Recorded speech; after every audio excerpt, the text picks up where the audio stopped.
Con lo scioglimento del nastro da parte del sindaco di Agrigento Marco Zambuto è stata inaugurata la nuova biblioteca dell'Istituto Giovanni Verga di Agrigento, uno spazio interamente dedicato ai più piccoli che hanno anche loro partecipato alla realizzazione di libri tridimensionali, maschere ed anche il teatrino delle marionette, un lavoro fortemente voluto dal dirigente scolastico dell'Istituto Vincenzo Lo Nobile. Anche l'inaugurazione di questa biblioteca costituisce sicuramente un evento molto importante e significativo per la scuola dell'infanzia.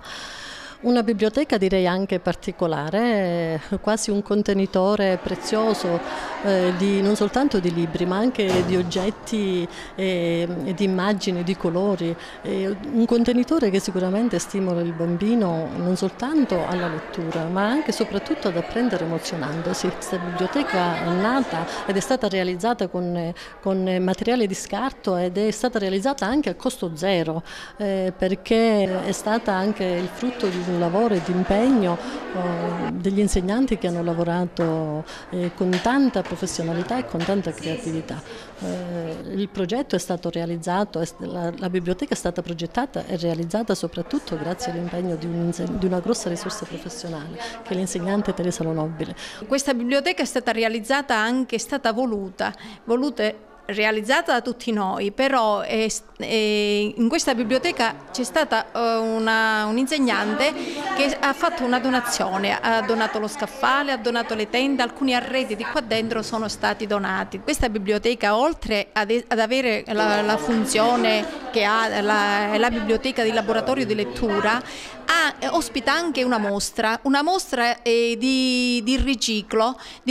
che abbiamo realizzato con i ragazzi della scuola elementare.